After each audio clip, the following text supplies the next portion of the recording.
Assalamualaikum warahmatullahi wabarakatuh. Alhamdulillahirabbil alamin. Hamdan katsiran thayyiban mubarakan fih. Kama yuhibbu rabbuna wa yardah. Asyhadu an la ilaha illallah wahdahu la syarikalah wa asyhadu anna Muhammadan abduhu wa rasuluh. Wa usalli wa usallim ala hadzal nabiyil karim Muhammadin sallallahu alaihi wasallam al-mab'utsu rahmatan lil alamin la nabiy ba'da. Wa ba'd. Alhamdulillah, pada siang hari ini patut kita bersyukur kepada Allah Azza wa Jalla, di mana limpahan karunia dan curahan hidayahnya yang senantiasa mengiringi langkah kehidupan kita. Karenanya kita tetap konsisten istiqomah menjalankan ibadah kepadanya. Begitu pula kita bersalawat kepada Rasulullah sallallahu alaihi wasallam yang telah mengantarkan manusia minadz zulumati ilan nur. Akhwati wa ikhwani fillah, insyaallah sebentar lagi kita akan menyimak kajian yang akan dibawakan oleh Al-Ustaz Firanda Andirja Abidin MA. Sebelum beliau membawakan kajian, insyaallah saya akan membacakan biodata, ya. Nama lengkap beliau yaitu Firanda Andirja Abidin MA. Kunyahnya Abu Abdul Muhsin. Tanggal lahir Surabaya 28 Oktober 1979. Status nikah, ya. Kemudian istri, ya, Rosmala Dewi Arifuddin atau Ummu Abdul Muhsin. Karena ini kita update dari internet, beliau masih memiliki istri satu. Wallahu alam, kita nggak tahu, ya. Ini saya ambil dari internet. Ayah dari 5 orang putra dan putri, ya. Abdul Muhsin, Aisyah, Zainab, Habibadat, Abu Razak. Kemudian pendidikan beliau TK Pertiwi di Sorong. Oh, jadi dari Sorong beliau. Kemudian dari TK sampai SMU-nya itu semuanya di Sorong Irian Jaya. Kemudian jenjang pendidikan S1 Fakultas Hadis Universitas Islam Madinah atau UIM. S2 Fakultas Dakwah jurusan Akidah. Dan saat ini beliau, ya, menempuh jenjang S3 dan alhamdulillah sudah kelar, tinggal disertasi dan wisuda. Kemudian ada judul tesis, ya, yaitu jawaban Ibnu Taimiyah terhadap syubhat terperinci yang berkaitan dengan sifat Allah zatiyah yang dilontarkan oleh para penolak sifat atau asma Allah Subhanahu wa taala. Baik, ikhwati wa akhwati fillah, tema yang kita angkat pada hari ini yaitu cinta dunia, takut mati, ya. Sebagaimana ini yang disinyalir oleh Rasulullah SAW bahwa ini disebut dengan penyakit wahan, ya, penyakit wahan. Insyaallah nanti akan dipaparkan, dijelaskan, karena ini merupakan kajian yang memang kita harus tahu bagaimana, ya, gejala hubud dunia wa karahatil maut, bagaimana membasminya, yang mungkin juga akan kita kaitkan dengan ya amanah yang oleh Allah Subhanahu wa taala berikan kepada kita, yaitu zuriyah, anak-anak kita. Ya, ini termasuk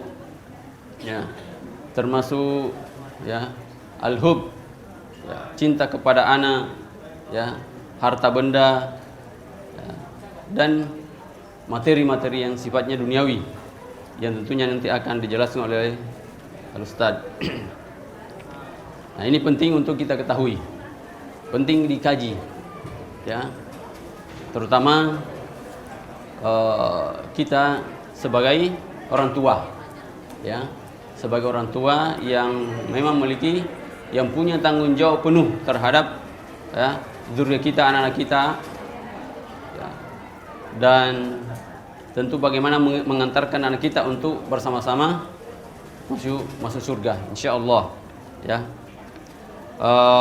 Baik, karena waktu kita memang kita akan mulai jam 1 tepat jam 1.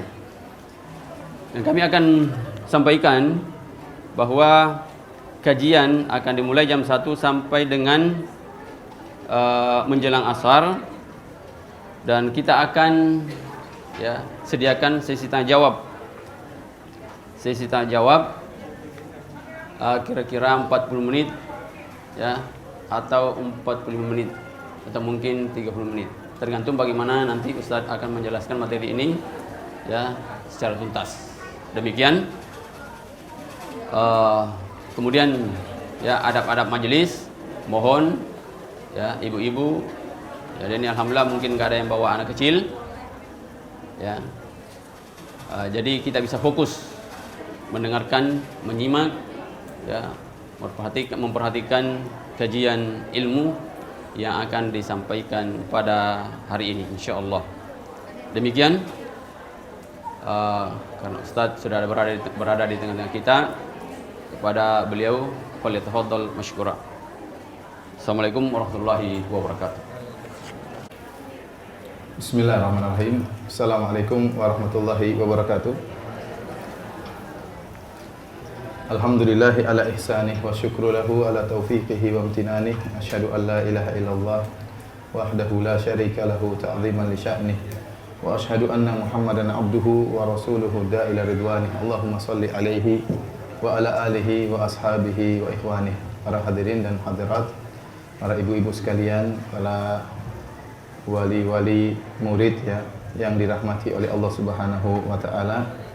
Puji dan syukur wajib kita panjatkan kepada Allah Subhanahu wa taala atas segala limpahan karunia yang Allah berikan kepada kita, dan kita berharap salawat dan salam senantiasa tercurahkan kepada junjungan kita Nabi Muhammad sallallahu alaihi wasallam, dan juga kepada keluarganya serta seluruh sahabat beliau tanpa terkecuali. Pada siang hari ini, para ibu-ibu yang dirahmati oleh Allah Subhanahu wa taala, kita akan membahas tentang suatu materi yang sangat penting bagi kita di tengah-tengah kehidupan dunia kita, di tengah-tengah berbagai macam perkara yang memalingkan kita dari akhirat, yang membuat kita lupa bahwasanya kita akan dipanggil oleh Allah Subhanahu wa taala, yaitu tentang penyakit yang berbahaya, yaitu hubbud dunya wa karahiyatul maut, yaitu cinta kepada dunia dan takut akan kematian. Ibu-ibu yang dirahmati oleh Allah Subhanahu wa taala, kehidupan dunia ini ya, adalah kehidupan yang sementara. Allah Subhanahu wa taala telah menyebutkan dalam banyak ayat bahwasanya kehidupan dunia tidak akan selama-lamanya. Allah mengatakan, "I'lamu annamal hayatud dunya la'ibu wa lahu wa zinatun wa tafakhurun bainakum wa takathurun fil amwali wal aulad."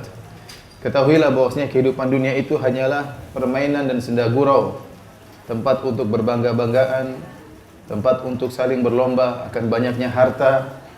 Itulah hakikat daripada dunia. Allah menamakannya dengan la'ibu wa lahu, permainan dan senda gurau. Dan Allah menamakan dunia dengan kehidupan dunia dengan permainan dan senda gurau sebagai isyarat bahwasanya kehidupan dunia akan segera berakhir. Kata Allah Subhanahu wa taala, "Kamathali ghaithin a'jabal kuffara nabatuhu thumma yahiju fatarahu musfarra thumma yakunu hutama." Sebagaimana hujan yang turun kemudian membasahi bumi, kemudian menumbuhkan tumbuhan, kemudian tumbuhan yang hijau, tiba-tiba tumbuhan tersebut menguning, kemudian kering, kemudian hancur. Itulah dunia. Ya. Meskipun dia hijau, meskipun dia enak dipandang, meskipun dia manis untuk dirasakan, namun dia tidak selamanya akan hijau terus. Suatu saat dia akan menguning, sebagaimana daun yang hijau akan menguning. Suatu saat dia akan mengering, kemudian dia akan hancur ditiup dengan angin. Sama dengan kehidupan, Allah namakan dengan permainan dan senda gurau. Namanya permainan tidak akan lama. Ada suatu saat orang akan berhenti dari permainan tersebut. Ada suatu saat kita sampai pada titik game over dari permainan tersebut. Dan tidak selamanya kita bercanda, ada saatnya kita serius. Oleh karenanya para hadirin dan hadirat, betapapun lama kita hidup di atas muka bumi ini tidak akan lama sekali. Apalagi Nabi SAW menyatakan dalam hadisnya, A'maru ummati baina sittin ila sab'in. Umur umatku antara 60 sampai 70 tahun. Wa aqalla man yajuzu dzalik, dan hanya sedikit yang melampaui 70 tahun. Dan itu kenyataan yang kita lihat. Kebanyakan umat Islam meninggal antara umur 60 sampai 70 tahun, ya. Oleh karenanya, coba saya tanya sama ibu-ibu, adakah di antara ibu-ibu yang umurnya lebih dari 70 tahun? Ada atau tidak? Ada berapa orang? Tidak ada ya? Alhamdulillah ya. Yang di atas 60 ada berapa orang? Yang di atas 60 hati-hati ya. Benar, serius, hati-hati. Kebanyakan masih di bawah 60 tahun. Ya bukan berarti yang di atas 60 lebih duluan dipanggil daripada di bawah 60. Tetapi yang di atas 60 biasanya lebih dahulu dipanggil. Ya. Oleh karenanya harus lebih berhati-hati. Oleh karenanya, Ibu yang dirahmati Allah Subhanahu wa taala, kita semua ya sedang berada menuju pada titik yang sama, titik bertemu dengan Allah Subhanahu wa taala. Qul innal mauta alladzi tafirruna minhu fa innahu mulaqikum. Kata Allah, katakanlah, kematian yang kalian lari darinya, maka kalian akan menemui kematian tersebut. Ya. Kadihun ila rabbika kadihan famulaqi. Ya, bahwasanya setiap manusia itu akan menuju kepada Allah Subhanahu wa taala dan dia pasti akan bertemu dengan Allah Subhanahu wa taala. Karenanya ibu yang dirahmati oleh Allah Subhanahu wa taala, seharusnya pusat perhatian kita yang lebih kita utamakan adalah bagaimana tentang kehidupan kita yang sesungguhnya, yaitu kehidupan setelah kematian kita, kehidupan di akhirat kita. Dan ini yang ingin saya fokuskan pembicaraan saya pada kesempatan kali ini. Kita tatkala di dunia berusaha mengumpulkan harta sebanyak-banyaknya, mengumpulkan aset sebanyak-banyaknya, ketahuilah bahwasanya seluruh aset tersebut akan kita tinggalkan. Seluruh harta tersebut akan kita tinggalkan. Karena dunia ini hanyalah tempat tinggal sementara. Dan kita pasti akan menuju kepada tempat tinggal kita yang sungguhnya, kampung kita yang sungguhnya adalah kampung akhirat. Oleh karenanya, seharusnya perhatian kita, ya, fokus kita bagaimana kita bisa membangun rumah kita di akhirat, bagaimana kita bisa membangun istana kita di akhirat.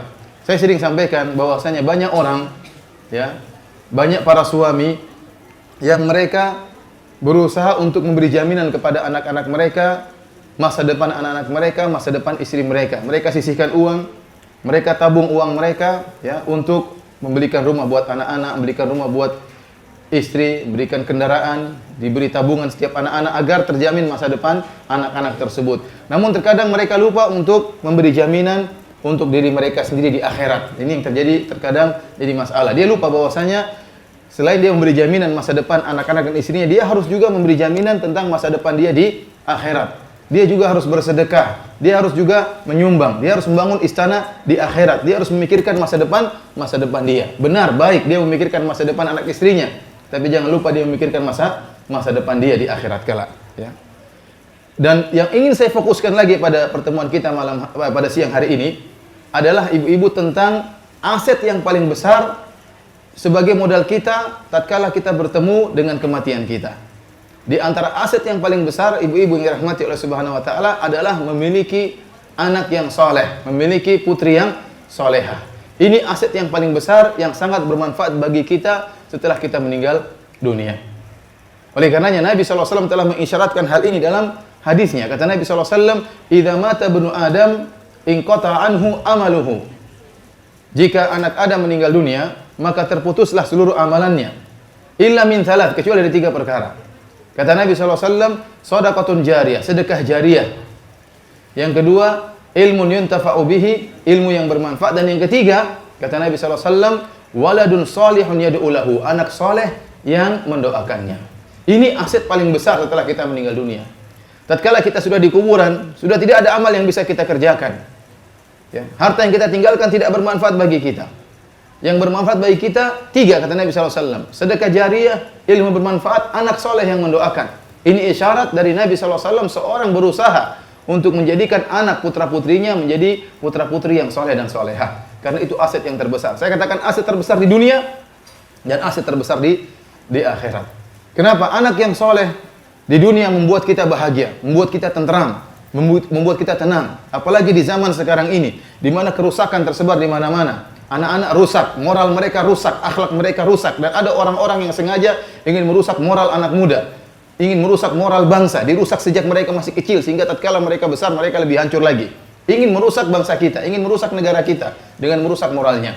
Timbul pemikiran-pemikiran yang berbahaya. Timbul pemikiran kebebasan, agar mengajar kepada anak untuk sebebas-bebasnya, terlepas dari Islam, dengan sejauh-jauhnya. Ya. Dengan nama-nama yang menarik, namun sungguhnya adalah merusak Islam, seperti Islam liberal dan semisalnya.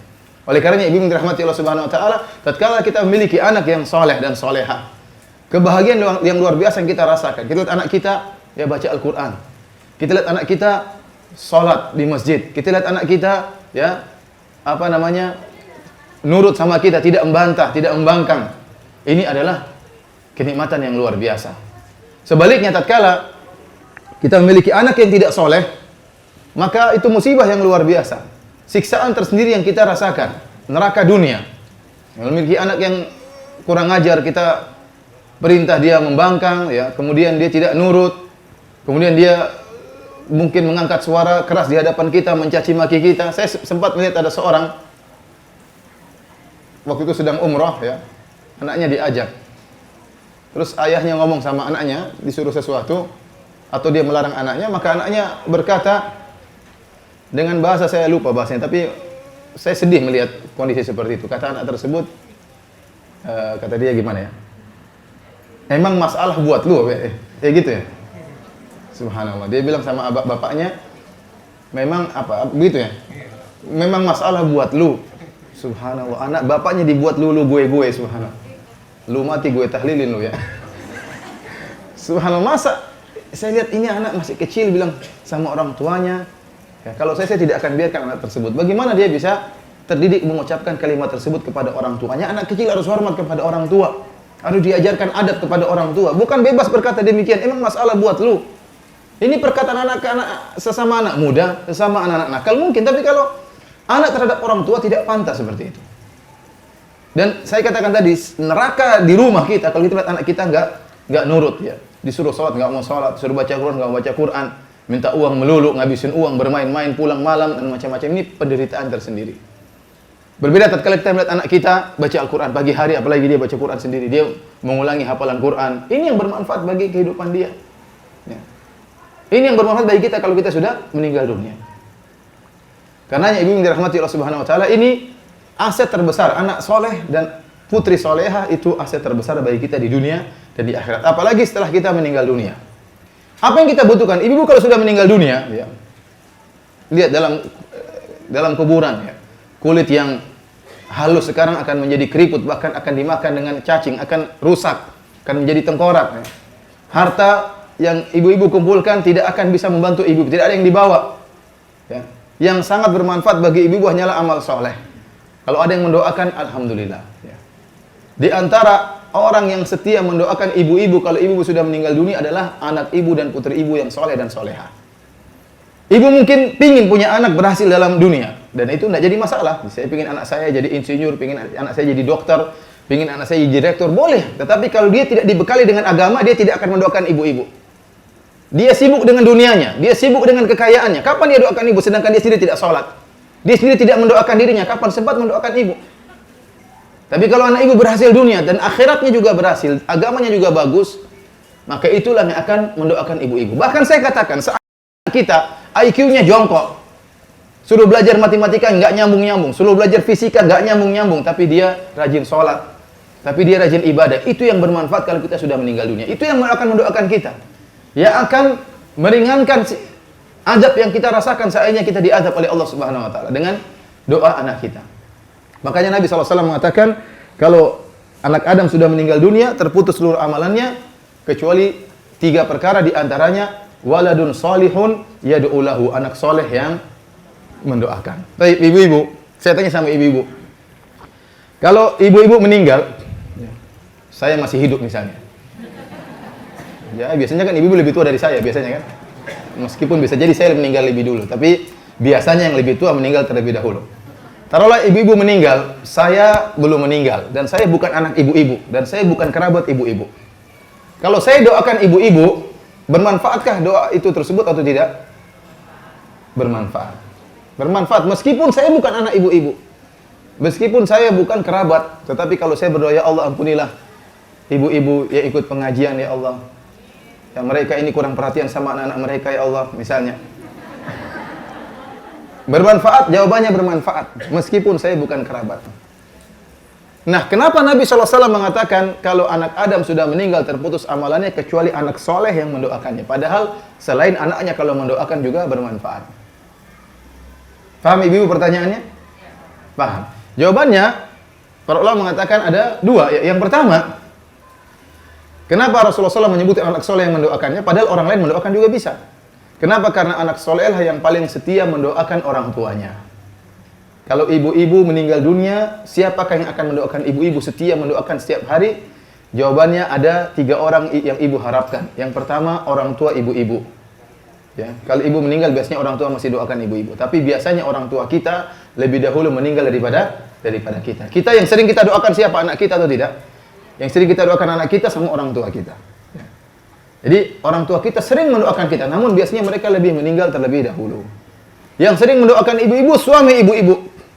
Ibu sudah meninggal, suami ibu masih hidup, dia berdoa, ya Allah ampunilah istriku, ya Allah. Ya. Maafkan dia dulu suka mengangkat suara di hadapan saya, ya Allah. Ya. Iya atau tidak? Enggak ya. Dia doakan. Tapi ingat ibu-ibu tidak sama seperti doa anak-anak. Kalau suami menikah lagi mungkin selesai urusannya. Ya. Mungkin dia tidak doakan ibu-ibu lagi. Dia dapat wanita yang lebih soleh, dia mengatakan, wah ini tidak seperti saya, istri saya dulu kurang ajar, ini Masya Allah. Ya, berbeda. Ya. Yang paling setia mendoakan kita, anak-anak kita. Coba, ibu-ibu saja kalau mengharap doa dari saudara kandung, belum tentu. Ibu-ibu saja apakah sering mendoakan kakak dan adik? Jarang. Saya sendiri tidak doakan kakak dan adik, tapi tidak seperti saya mendoakan anak saya. Tidak seperti saya mendoakan orang tua saya. Ya, saya doakan kakak saya doakan adik saya. Ya, saya doakan bibi saya, tante saya. Namun jarang-jarang, tidak seperti saya doakan anak dan orang tua. Itu hampir tiap hari saya doakan. Ya. Apalagi ibu-ibu mengharapkan doa dari teman-teman pengajian. Siapa yang mau doakan? Ya, jangankan teman-teman ya. Ibu-ibu saja sering doain ustadz. Sering doain ustadz atau tidak? Jujur, jangan bohong. Hah? Sering? Enggak kan? Jawabannya tidak. Tidak, benar. Saya mengharapkan doa dari ibu-ibu susah. Saya nyarap doa dari anak saya yang saya berharap. Dari murid-murid jarang. Karena banyak murid yang durhaka ya. Yang kurang mendoakan orang tua, gurunya. Benar. Apalagi mengharapkan doa dari teman-teman pengajian, jarang. Kapan ibu-ibu didoakan? Kalau ibu-ibu sakit baru didoakan. Semoga cepat sembuh. Atau pas meninggal, semoga dirahmati oleh Allah Subhanahu wa taala. Jadi kalau ingin didoakan, meninggal dulu baru didoakan. Jadi maksud saya, ini saya seberi gambaran ibu-ibu bahwasanya kalau ibu sudah meninggal, tidak ada yang bisa menolong ibu-ibu kecuali amal soleh ibu-ibu. Setelah itu amal soleh anak-anak. Oleh karena Nabi SAW mengatakan, waladun solihun yad'u lahu, anak soleh yang mendoakan. Karena itulah anak yang akan setia mendoakan kita. Yang kedua, tafsiran sebagian ulama, kenapa disebutkan anak soleh? Karena seluruh amalan anak soleh mengalir juga kepada kita. Saya ulangi, seluruh amalan anak soleh akan mengalir kepada kita. Kalau dia ngaji, seakan-akan kita yang ngaji. Kalau dia sholat malam, seakan-akan kita yang sholat malam. Kalau dia bersedekah, seakan-akan kita yang bersedekah. Ini tafsiran sebagian ulama. Oleh karenanya, dalam suatu hadis, Rasulullah SAW menyebutkan, inna rajula la turfa'u darajatuhu fil jannah. Faqala anna li hadha. Ada seorang laki diangkat derajatnya di surga. Dia tahu bahwasanya amalan dia tidak bisa mendongkrak dia sampai derajat tersebut. Maka dia berkata, kok saya bisa dapat derajat setinggi ini? Maka malaikat berkata, bistighfari waladika laka. Karena anakmu senantiasa beristighfar untuk engkau. Maka para ulama menyebutkan dua yang dia dapatkan. Pertama, anak tersebut mendoakan dia. Yang kedua, seakan-akan tatkala anaknya beristighfar, seakan-akan dia ingin beristighfar. Karena waladuhu min kasbihi. Karena anak dia itu merupakan hasil usaha dia. Jadi, ingat seluruh amalan anak saleh mengalir kepada orang tua. Apalagi orang tua yang berusaha memberi hidayah kepada anaknya. Contohnya, dimasukkan ke pondok. Contohnya, mengeluarkan biaya agar anaknya bisa mengerti agama. Seluruh usaha orang tua ini, jika menghasilkan anak tersebut anak yang soleh, seluruh amal solehnya mengalir kepada ibu-ibu sekalian. Oleh karenanya ibu-ibu, anak soleh itu aset yang paling besar. Setelah kita meninggal dunia, bahkan seluruh amalannya akan mengalir kepada kita. Oleh karenanya, kalau ingin punya aset yang sangat banyak, setelah kita meninggal, punya anak yang banyak. Punya anak yang banyak. Antum bayangkan, kalau antum sudah meninggal, bapak-bapak dan ibu-ibu sudah meninggal, diam ibu sebentar ya. Ibu-ibu, kalau ibu-ibu dan bapak sudah meninggal, terus punya anak, setelah meninggal, anaknya masih hidup 40 tahun lagi. Baru meninggal setelah 40 tahun. Bayangkan seluruh amal soleh anak-anak tersebut 40 tahun ngalir sama bapak dan ibu-ibu. Kenapa? Karena bapak dan ibu adalah orang tuanya yang berusaha menjadikan dia untuk menjadi anak yang soleh. Jadi setelah kita meninggal masih ada 40 tahun amalan mengalir kepada kita. Itu baru satu anak. Bagaimana kalau punya anak 20 coba? Dapat berapa tahun? 40 kali 20? 2000 tahun. Banyak lah ya. Luar biasa ya. 40 kali 20 berapa tadi? 800 ya. 800 tahun. Ya, luar biasa. Oleh karena seorang berusaha punya anak yang banyak dan berusaha punya anak yang apa? Yang saleh ya.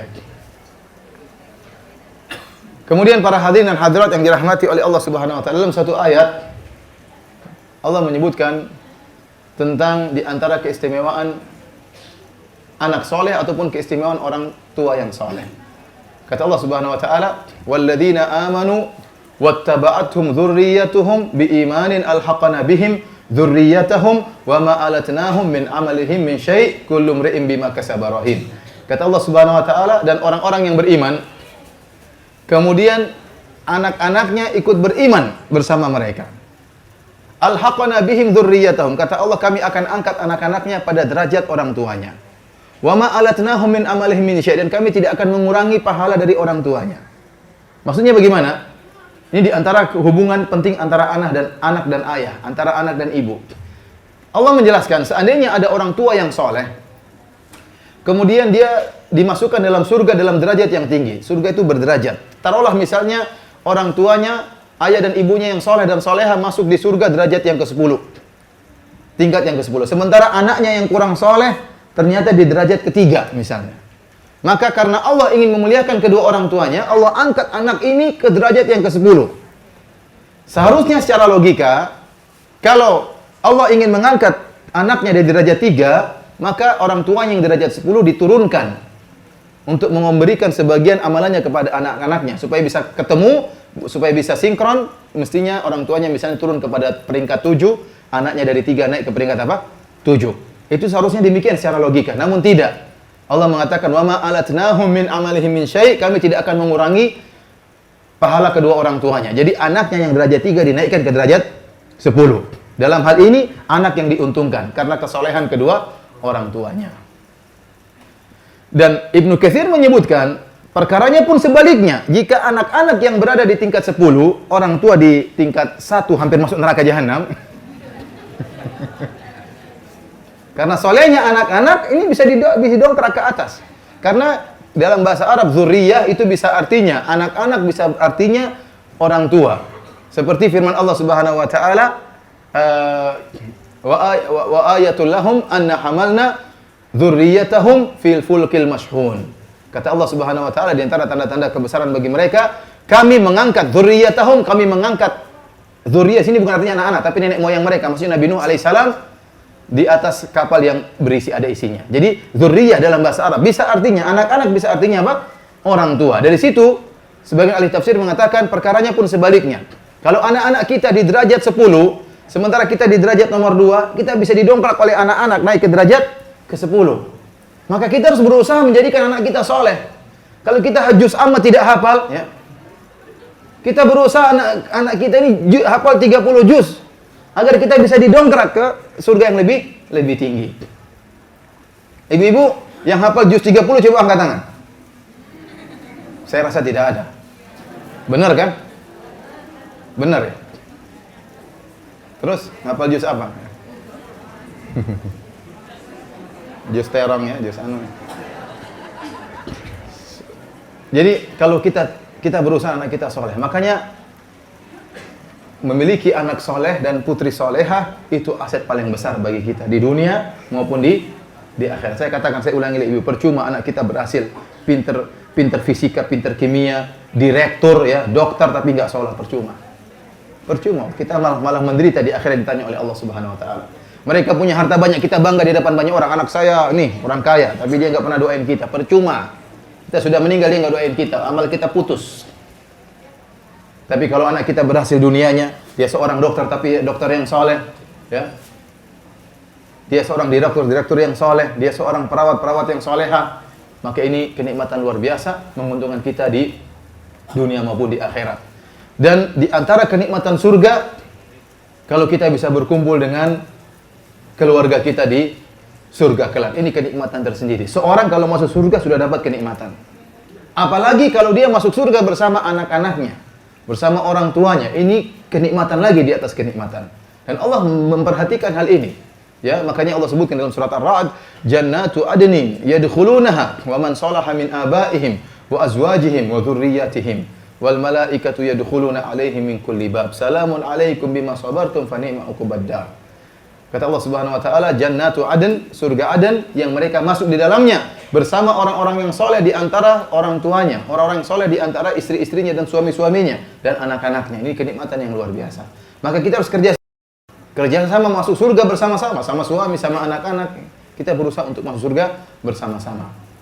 Dari sini kita tahu bahwasanya anak soleh merupakan aset terbesar dan akan menguntungkan kita dunia maupun di akhirat. Bisa mendongkrak surga kita untuk lebih tinggi, bisa beri syafaat bagi kita, bisa mengangkat derajat kita di surga lebih tinggi. Karenanya perlu perjuangan untuk bisa mendapatkan anak yang soleh. Tidak semudah yang kita bayangkan.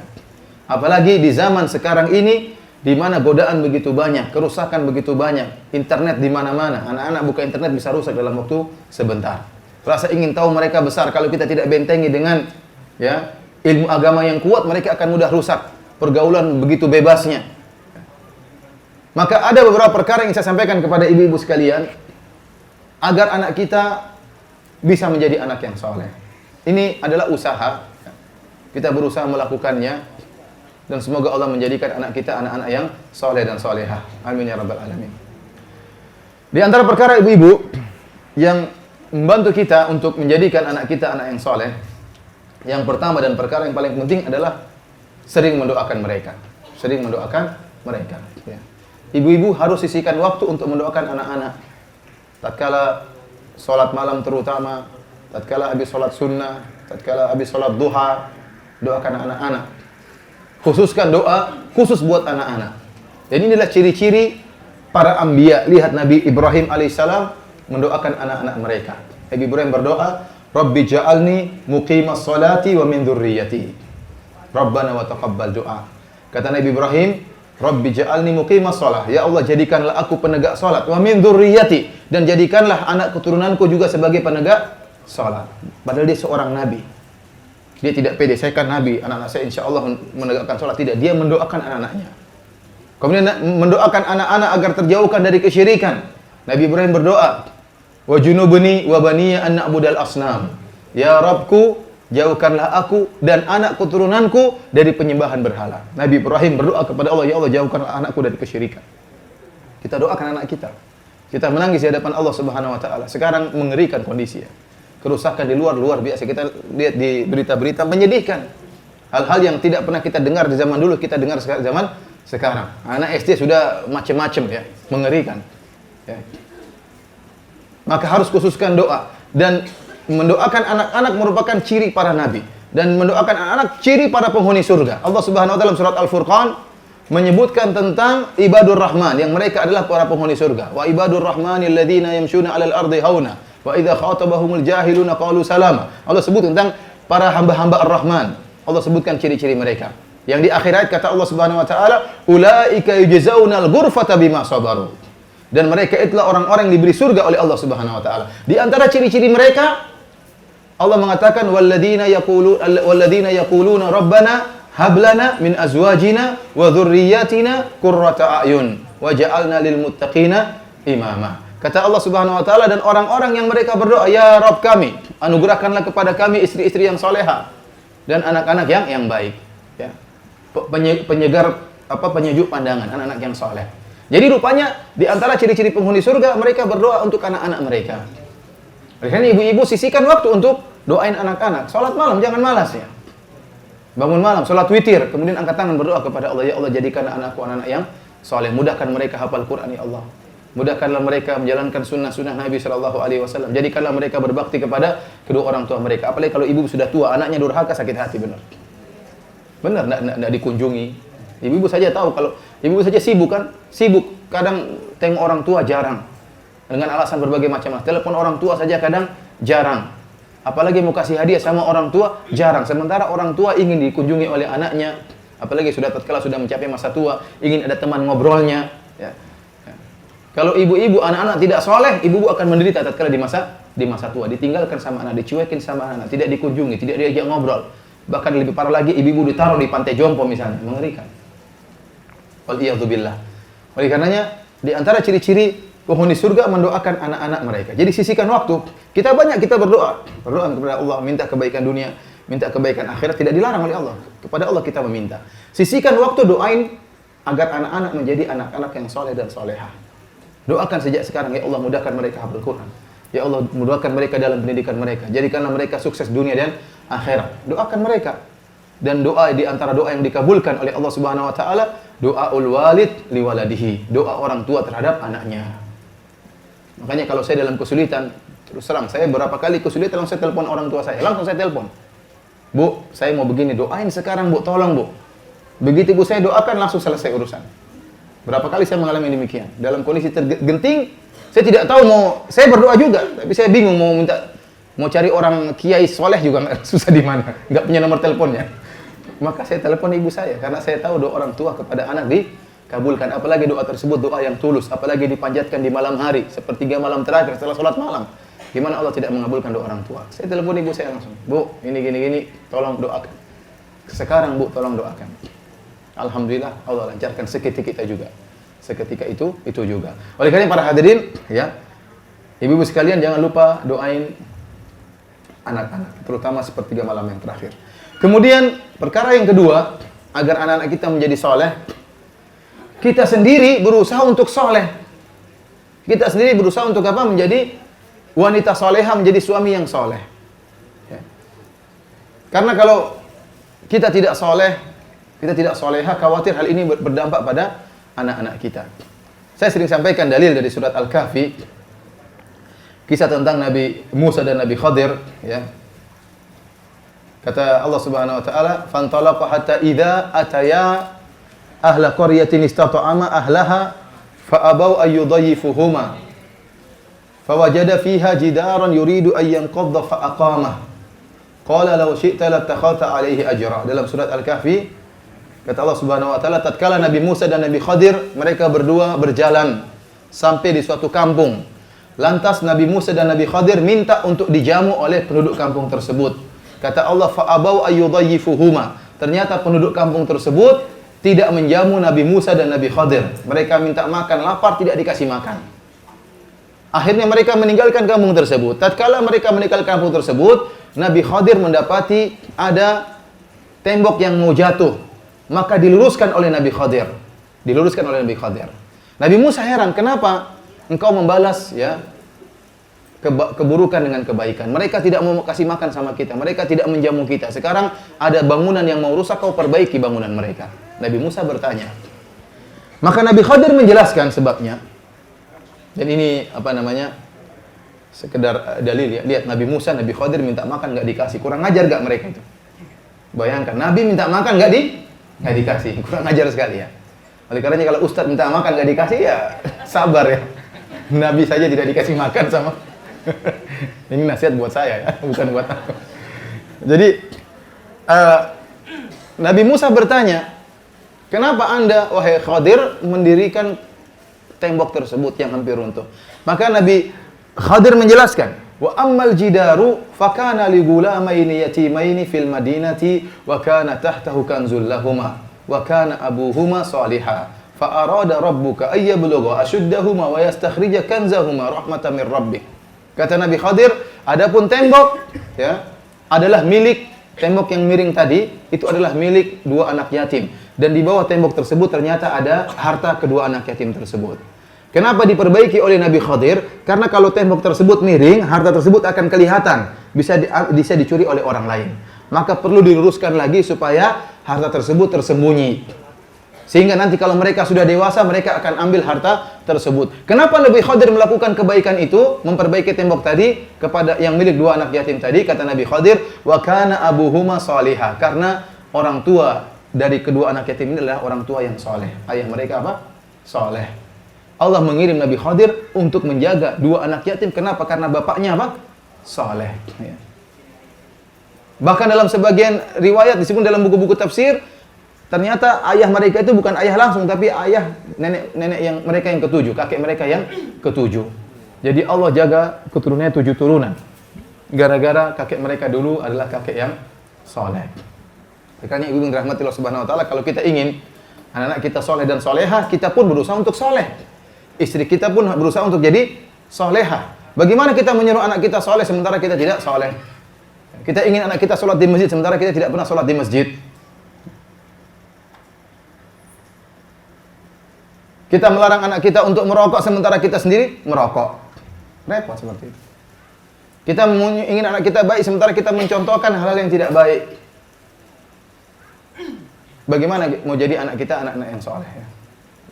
Dahulu ada cerita tentang Imam Ahmad atau yang lainnya, disebutkan bagaimana ibunya mengantarkan anaknya sholat subuh di masjid sambil ditunggu. Dibangunkan anaknya, diantar untuk sholat berjamaah di masjid. Bagaimana usaha ibunya? Diantar ke masjid, ditunggu ibunya sampai dia keluar dari masjid. Kenapa? Perhatian terhadap anaknya, supaya anaknya menjadi anak yang soleh.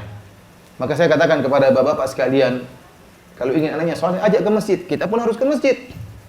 Bawa ke masjid. Selama dari rumah ke masjid kita ajak berbicara yang baik.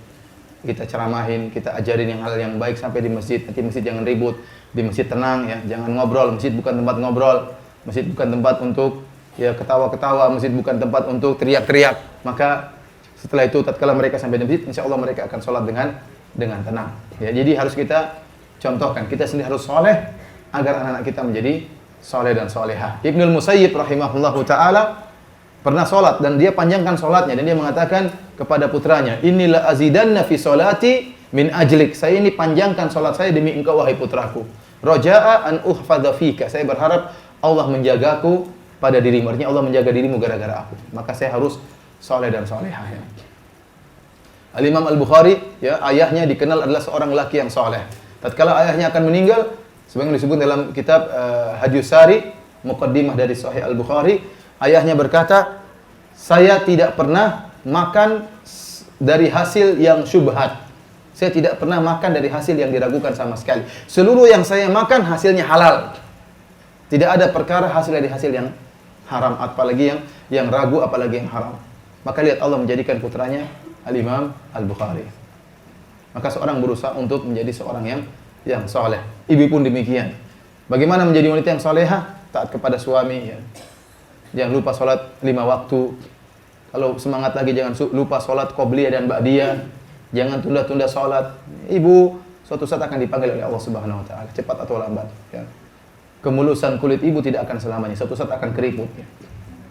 Ya. Kecantikan ya tidak akan selamanya. Suatu saat akan menjadi tua. Ya. Maka Jadilah wanita yang soleha agar menjadi perhatian bagi anak-anak, menjadi contoh bagi anak-anak. Bapak-bapak pun demikian. Kalau sholat berjamaah di masjid, jangan lupa sholat sunnah di rumah agar dilihat oleh anak-anak. Jangan lupa sholat sunnah di rumah. Kemudian jangan lupa baca Quran di rumah. Ya, anak-anak lihat, bapak saya baca Quran. Ibu saya baca Quran. Ibu saya setelah sholat berzikir. Dilihat oleh anak-anak, ini jadi contoh. Jadi contoh.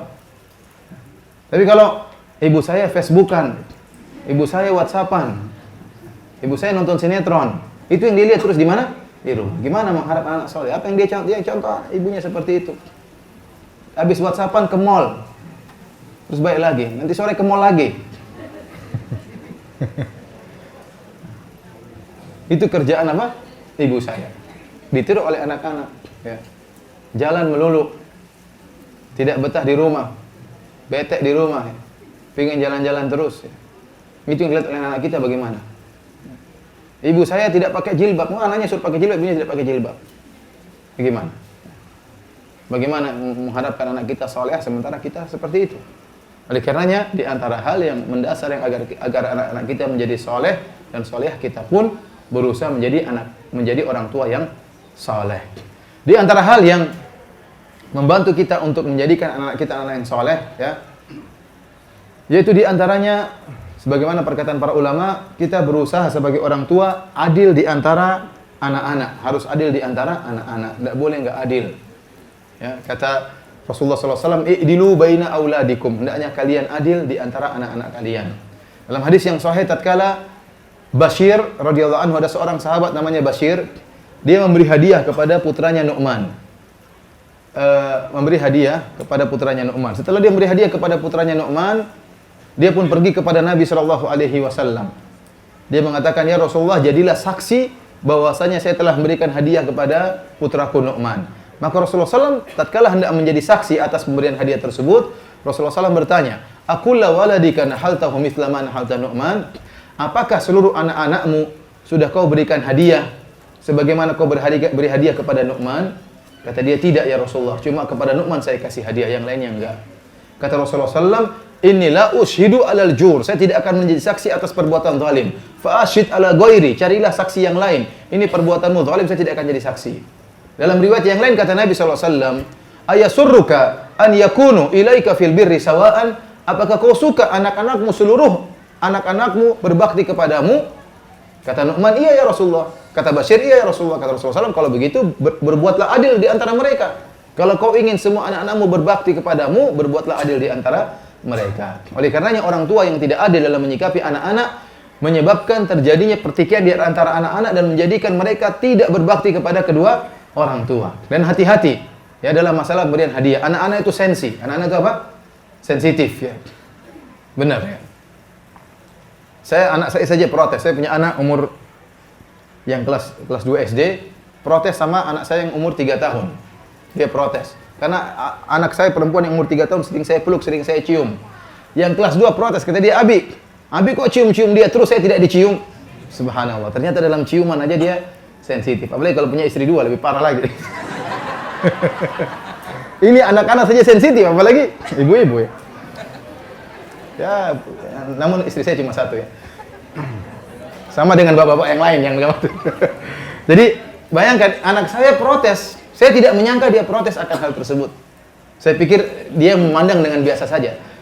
Ada anak-anak yang mengungkapkan, ada anak-anak yang tidak mengungkapkan. Alhamdulillah anak saya mengungkapkan. Dia mengatakan, "Coba kalau dia tidak ungkapkan, dia pendem." Dia bilang, "Abi nggak adil, kenapa cium adik saya tidak pernah dicium?" Saya bilang, "Saya jelaskan. Abi bukannya nggak adil, kamu dulu waktu kecil pun Abi cium-cium, cuma kamu udah lupa." Jadi dia tahu bahwasanya saya berusaha adil. Demikian juga kalau beli baju, istri saya kalau beli baju warnanya sama semua. Anak saya perempuan 3 warnanya sama semua. Kalau kecuali ada yang minta warna yang lain baru ganti. Kalau dibelikan jam, semuanya dibelikan jam.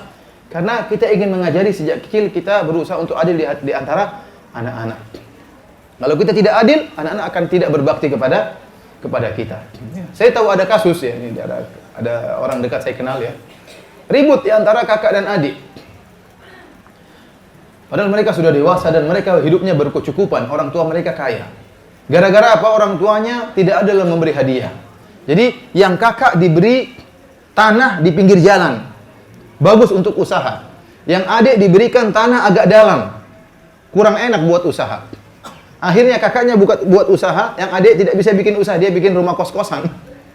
Nah, karena agak di dalam. Maka dia protes. Dia bilang, "Ibu tidak adil.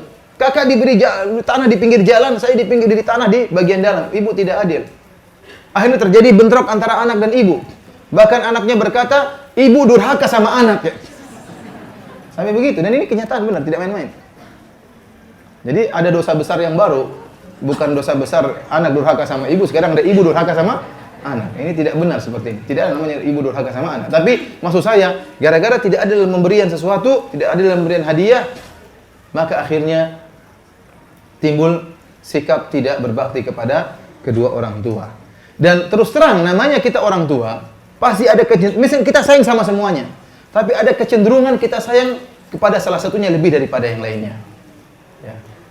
Kenapa? Mungkin dia lebih pintar mungkin, atau dia lebih cakep misalnya.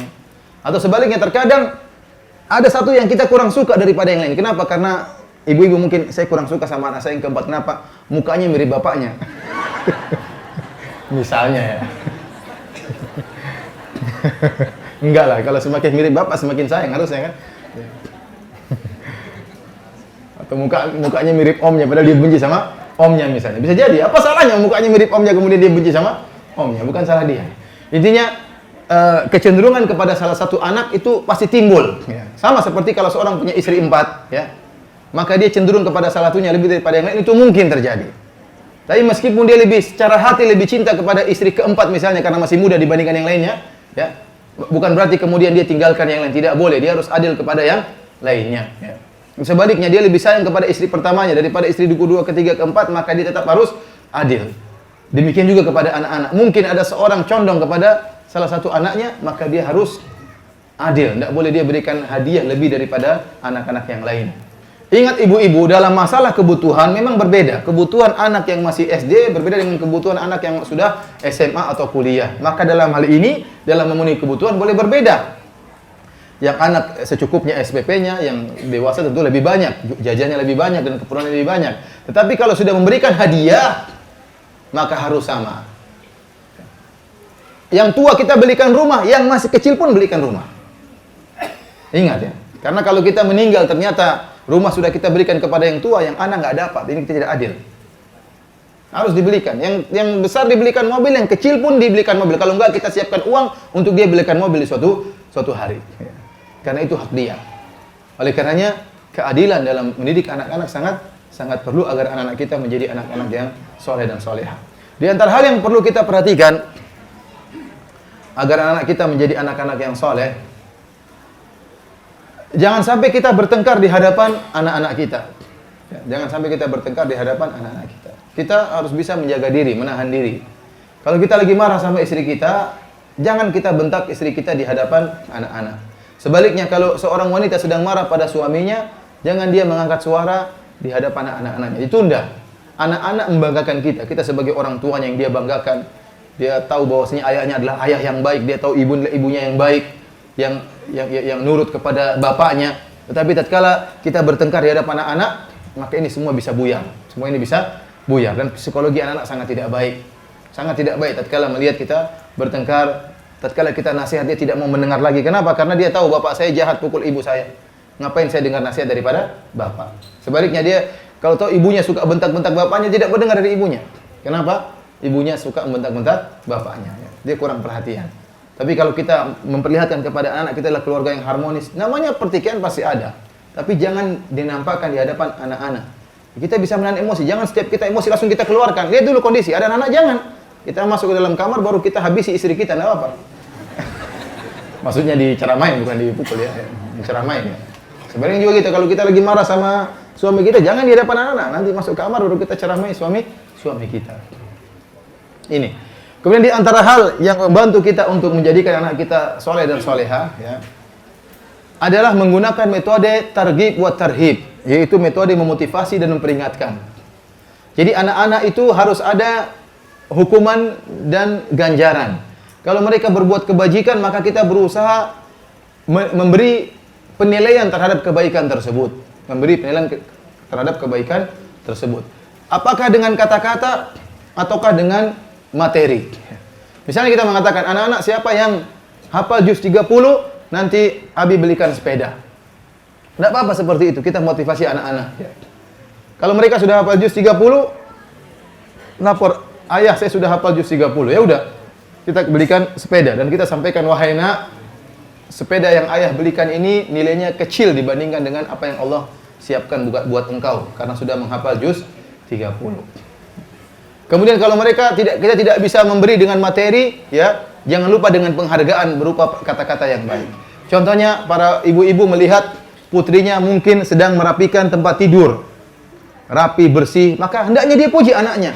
Masya Allah putri ibu pinter membersihkan tempat tidur, Masya Allah, kita puji. Tidak apa-apa seperti ini. Jangan kita bilang, wah cuma begitu saja ibu dulu waktu kecil juga begini. Ya jangan seperti itu. Dia malah, wah ini ibu ini gimana tidak menghargai saya. Tapi kita hargai anak-anak. Dia melakukan sesuatu yang baik, kita puji. Supaya dia termotivasi. Kemudian juga, sebaliknya kalau dia melakukan kesalahan, maka kita harus tegur, tidak boleh dibiarkan. Tapi cara tegur dengan cara tegur yang baik, dan kita tidak memberi hukuman kecuali setelah menjelaskan bahwasanya dia salah. Kita panggil dia, ajak ngomong. Kamu salah nggak? Enggak, saya nggak salah, Bu. Coba kamu tadi begini-begini, salah nggak? Ya saya salah, Bu. Kalau salah, saya kasih hukuman. Jadi dia ngerti bahwasanya kita menghukum bukan karena benci, tapi kita memberi hukuman karena dia telah melakukan apa? Kesalahan. Ini sangat penting ya. Dan ini perlu. Ya, anak-anak kalau nakal jangan dibiarkan. Jangan mengatakan anak-anak biar aja dia mencari jati dirinya. Jangan, rusak nanti. Anak-anak belum bisa mencari jati dirinya, dibiarkan bergaul bebas. Jangan, akan rusak. Kita harus kontrol. Kalau dia baik kita beri penghargaan, kalau dia salah kita tegur. Bahkan boleh kita beri hukuman ya. Beri hukuman dengan hukuman dari yang lembut sampai hukuman yang meningkat kalau memang kesalahannya semakin fatal misalnya ya. Oleh karenanya ibu-ibu, Bapak yang dirahmati Allah Subhanahu wa taala, ini di antara perkara yang penting yang harus kita perhatikan dalam mengontrol anak-anak dan berusaha menjadikan mereka adalah anak-anak yang soleh dan solehah. Kemudian di antara perkara penting juga tentunya kita memanggil guru ke rumah ya. Saya tahu banyak orang tua yang semangat memanggil guru privat, misalnya guru bahasa Inggris ya. Kemudian guru fisika, guru kimia ya. Tapi kalau guru agama kurang semangat ya. Mungkin dia panggil guru agama suruh ngajarin apa? Cuma cara baca Quran, Iqra. Setelah selesai sudah pensiun guru agama ya, sudah nggak dipanggil lagi ya.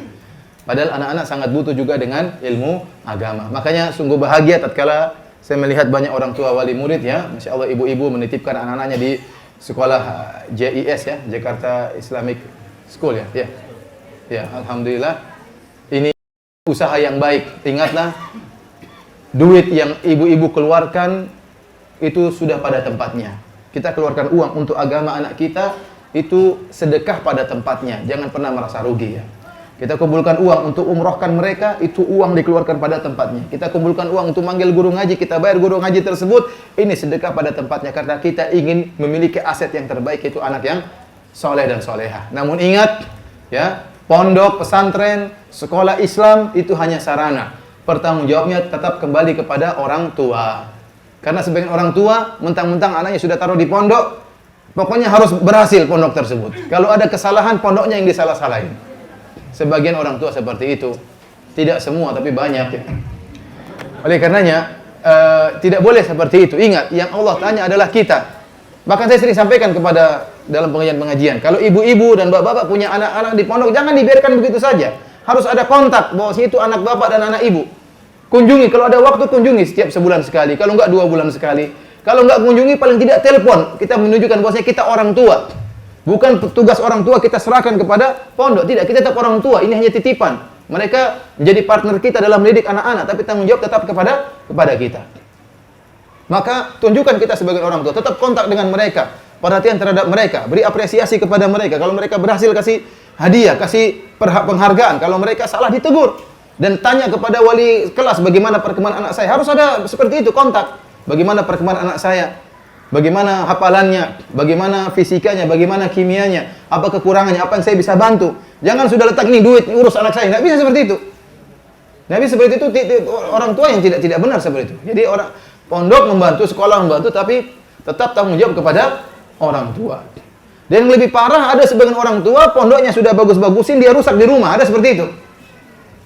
Anak-anaknya lagi suka baca Quran, sudah berhenti nonton sinetron dulu. Repot sebenarnya. Nonton sama ibu sini. Kita nonton sinetron. Enggak jadi hafal Quran, jadi hafal sinetron. Ini ada lagu baru nak, lagu dengar nak. Ya. Lagu baru dia hafal, Quran enggak hafal-hafal. Apalagi lagu-lagu itu sangat mudah dimurojaah ya.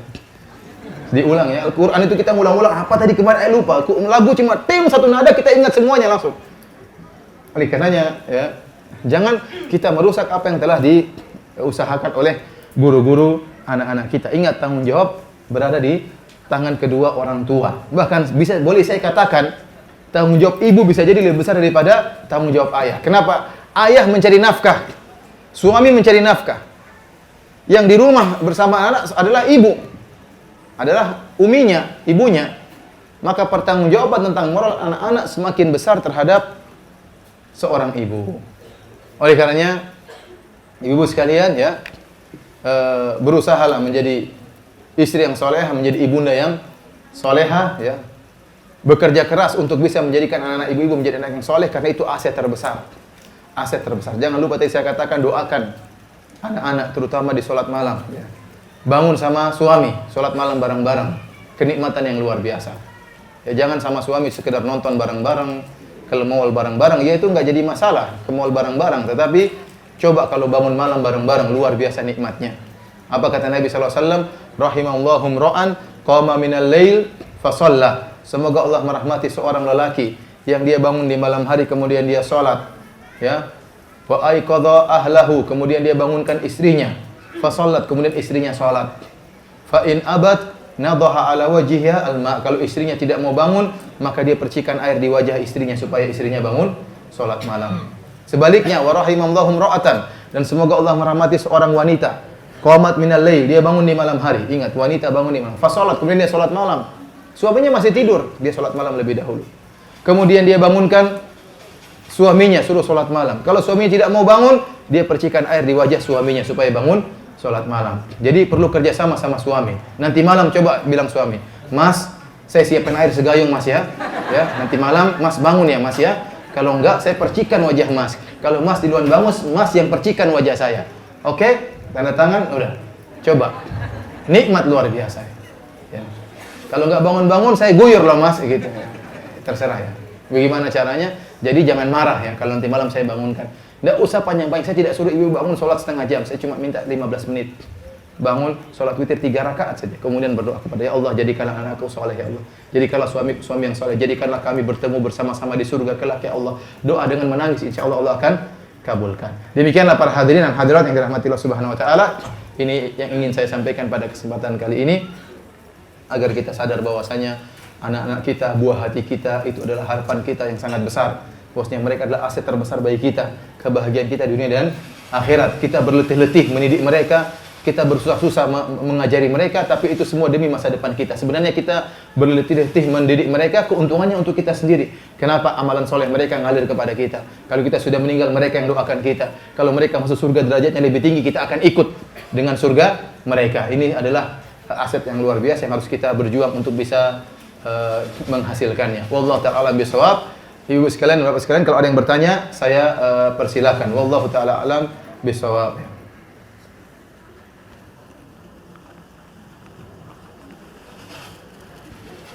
Assalamualaikum warahmatullahi wabarakatuh. Barakallahu fiik Ustaz. Assalamualaikum.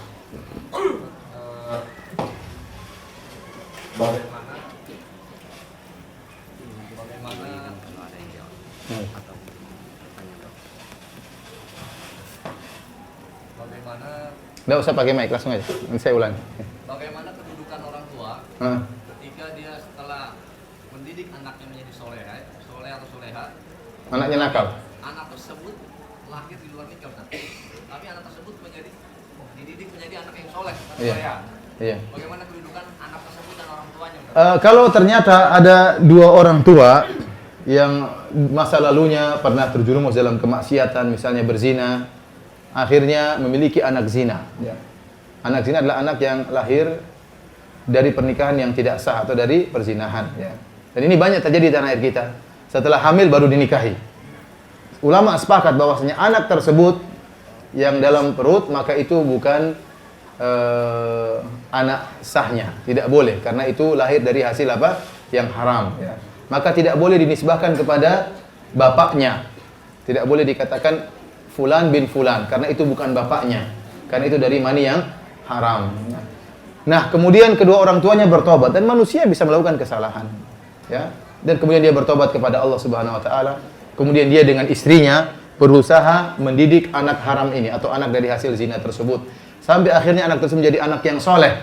Apakah orang tuanya tetap mendapatkan anak bapaknya yang bukan bapak aslinya, tapi bapak zinanya tadi, tetap mendapatkan pahala dari anak yang soleh? Jawabannya Allah alam bisawab. Adapun amal anak soleh tersebut menjadi amal bapaknya, saya rasa tidak. Ya. Tetapi karena bapaknya tadi, bapak zinanya tadi yang selalu memberikan petunjuk kepada anaknya, maka kata Nabi SAW, man dalla ala khairin falahu mithlu ajli fa'ilihi. Barang siapa yang beri petunjuk kepada kebaikan, maka bagi dia amalan seperti orang yang melakukannya. Kalau bapaknya ngajar ngaji, maka seluruh ngajinya akan ngalir kepada bapaknya. Bapaknya atau orang yang lain. Ya. Berbeda kalau ternyata itu bapak kandungnya. Kalau bapak kandungnya otomatis. Tapi karena itu bukan bapak kandungnya, tapi bapak zina, maka dia berusaha mendidik anak ini dengan sebaik-baiknya. Ini saya katakan juga kepada para guru-guru. Ya. Para guru-guru kerjasama dengan orang tua. Tatkala ada anak-anak yang tadinya tidak bisa baca Quran diajari oleh bapak-bapak dan ibu-ibu para guru-guru, maka pahalanya akan mengalir juga kepada bapak-bapak dan ibu-ibu.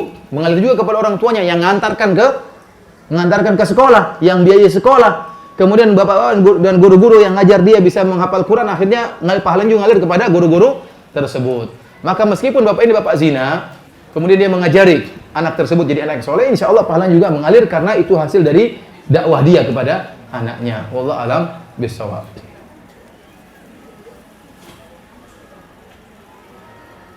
Ustadz, orang tua saya salah satunya ibu saya adalah ibu tiri. Apakah ibu tiri saya ini bisa masuk surga bersama dengan saya?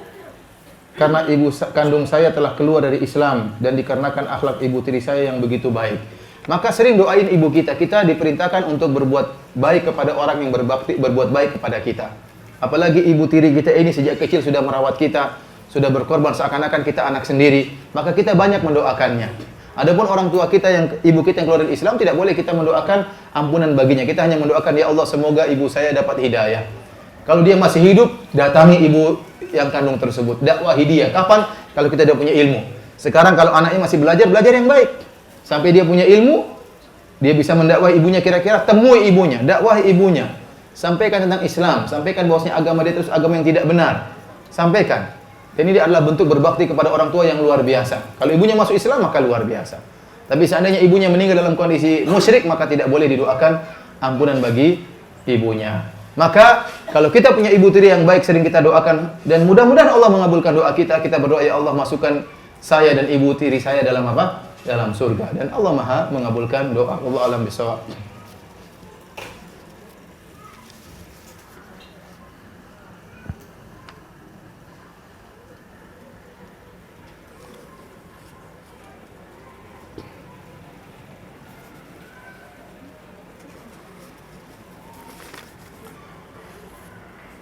Bagaimana mendidik anak perempuan yang sudah kuliah tingkat 1 agar tidak terpengaruh situasi di luar sana? Ini lebih berat lagi tatkala anak perempuan ya. Maka kita harus lebih banyak mengkontrolnya ya. Kita berusaha kalau dia lagi liburan ajak ke pengajian ya. Ya kita kalaupun kita tidak ada pengajian, kita ajak jalan-jalan sambil kita ceramai, kasih ingat, beritahu dia, nah hati-hati di luar, hati-hati kalau begini, zina itu adalah, nah sampaikan semampu kita. Karena anak perempuan sangat mudah untuk apa? Digoda. Dan kalau sudah sekali rusak sudah tidak bisa diperbaiki ya. Kalau sudah rusak sudah repot. Oleh karenanya anak perempuan lebih berat lagi untuk kita dakwahi ya. Jadi jangan lupa kalau pas lagi liburan kita ajak ngobrol pengajian atau kita kenalkan dengan anak-anak teman-teman kita yang mungkin berjilbab, yang soleh dan soleh sehingga dia punya komunitas. Jadi kapan dia sudah mendapat komunitas wanita-wanita yang soleh, insya Allah dia lebih terjaga. Karena bahaya bagi anak-anak itu adalah komunitas. Kapan dia tidak punya komunitas, kemudian mencari komunitas yang salah, dia akan rusak. Makanya kita ajak dia pengajian dan kita berusaha kenalkan dengan putri-putri teman-teman kita yang mungkin solehah dan soleh, jadikan mereka biar menjadi teman baik. Gimana caranya? Kita bikin sarana sehingga mereka menjadi teman, dan kalau sudah punya komunitas mereka saling menjaga di antara mereka. Wallahu a'lam bishawab. Bagaimana hukumnya orang tua yang tidak membagikan warisan secara tidak adil? Apa harus diingat? Kalau orang tua tidak adil, tidak mengapa kita ingatkan dengan halus. Tidak mengapa kita ingatkan dengan halus, dengan cara yang baik. Sampaikan, ayah, ini tapi dengan halus lah, bagaimana bisa masuk dalam hati mereka dan tidak menyinggung mereka. Kalau seandainya mereka tidak mau membagi dengan adil, ya, maka tidak usah Anda dendam dengan orang tua. Doakan saja semoga Allah mengampuni apa? Mengampuni mereka. Karena jasa orang tua tidak pernah akan bisa kita balas. Mau balas jasa ibu kita, nggak mungkin. Ibu kita yang pernah mengandung kita 9 bulan, ya, setengah mati.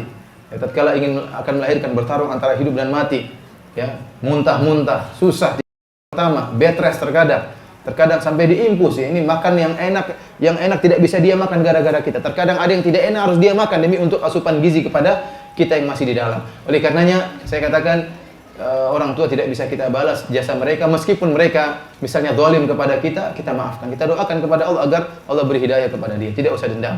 Ya, tidak usah dendam. Tapi kalau bisa kita nasihati supaya adil dalam bagi warisan, itu tentunya yang terbaik.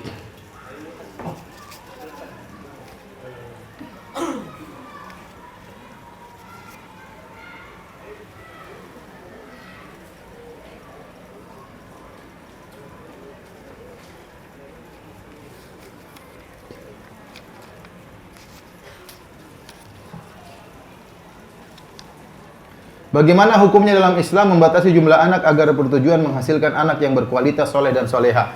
Tidak usah membatasi. Kita menjarangkan, ya. Bukan menjarang, artinya kita memberi tahapan waktu misalnya, karena ketidakmampuan kita misalnya.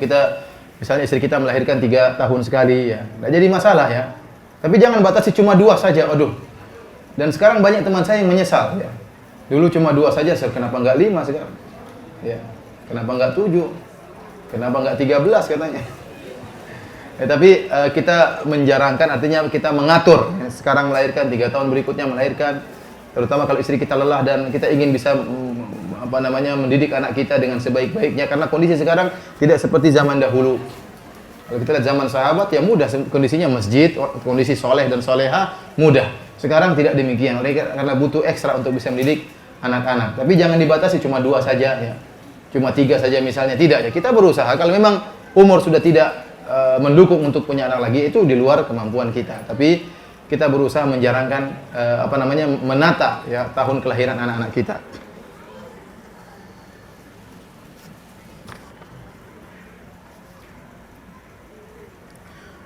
Adakah durhaka orang tua terhadap anaknya? Tidak ada durhaka orang tua terhadap anaknya. Tidak ada, ya. Yang ada durhaka anak terhadap orang tua, ya. Oleh karena Allah mengatakan, wa in jahadaka alan tusyrika bima laisa laka bihi fala tuti'huma. Kalau kedua orang tuamu kafir dan memaksamu untuk juga kafir, untuk berbuat syirik, maka jangan taat kepada keduanya. Wa sahibuhuma fid dunya ma'rufa.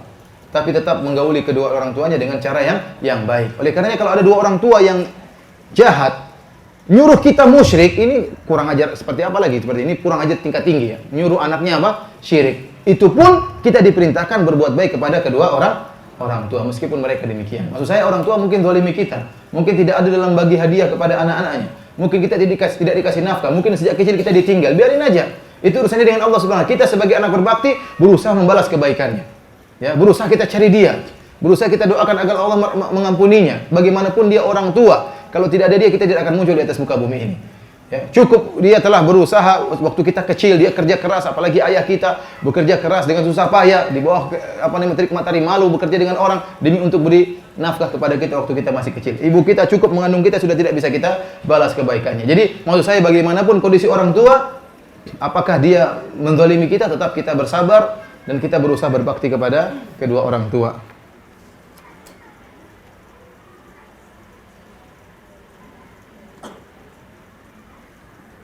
Ustaz, saya telah salah dalam mendidik anak saya, sehingga sekarang dia tidak mau sholat. Tapi akhlaknya baik kepada saya. Saya sudah mengajaknya, mendoakannya, dan memberi contoh. Apakah saya akan dihisab karena kesalahan itu? Ibu alhamdulillah sudah bertobat kepada Allah karena telah mengakui melakukan kesalahan.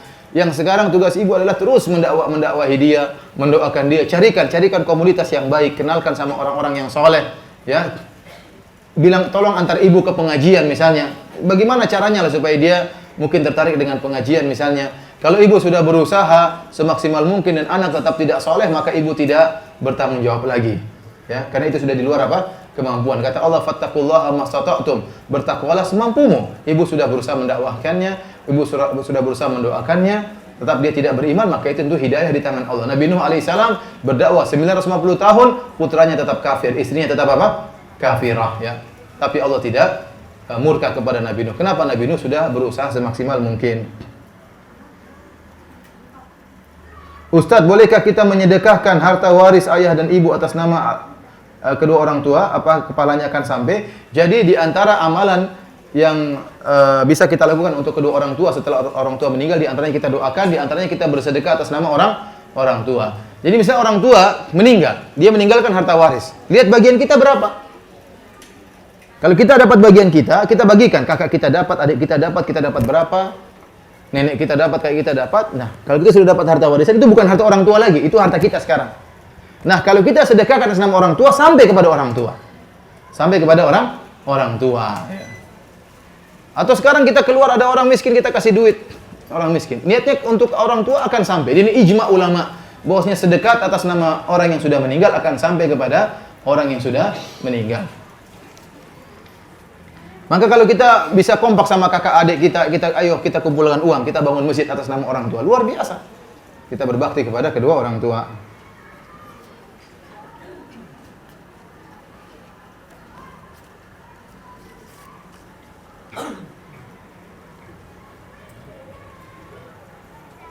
Selama ini berkembang di masyarakat 10 terakhir Sya'ban sudah haram mengqadha puasa Ramadan dari hutang-hutang puasa yang lupa terbayar. Bagaimana urusan ini? Tidak ada dalilnya. Jadi kita masih boleh mengqadha hutang bulan Ramadan sampai akhir Sya'ban, enggak jadi masalah. Yang tidak boleh kata para ulama adalah mengadakan. Kata Nabi sallallahu alaihi wasallam, "Fa idzan tasafa Sya'ban fala tasumu." Nah, di sini disampaikan oleh sebagian ulama, jika telah tiba setengah Sya'ban maka jangan lagi berpuasa, maksudnya mengadakan puasa sunnah yang tidak biasa kita lakukan. Adapun kalau puasa sunnah yang biasa kita lakukan Senin Kamis maka tidak mengapa. Rasulullah SAW mengatakan dalam Sahih Bukhari, la tataqaddamu Ramadhana bi shaumi yaumin wala yaumain illa rajulan kana yasumu shauman falyasum. Dan Nabi SAW, janganlah kalian mendahului Ramadan dengan puasa sehari atau 2 hari sebelumnya. Sebagian orang puasa hati-hati. Siapa tahu sudah Ramadan, siapa tahu sudah Ramadan. Kata Nabi tidak boleh. Kecuali seorang yang biasa berpuasa sunnah maka lakukanlah. Kalau dia sebelum Ramadan biasanya puasa Senin Kamis, maka silakan aja Senin apa? Kamis. Adapun puasa qadha maka harus diqadha ya. Harus diqadha sebelum tiba Ramadan apa? Berikutnya. Dan akhir waktu adalah di bulan Sya'ban. Tidak jadi masalah meskipun 10 hari terakhir Sya'ban. Ustadz, mana yang lebih utama bagi perempuan, mendoakan orang tua atau suaminya? Doakan dua-duanya. Tinggal tambah satu kata, ya Allah ampuni kedua orang tuaku dan suamiku. Cuma satu kata aja. Apa susahnya?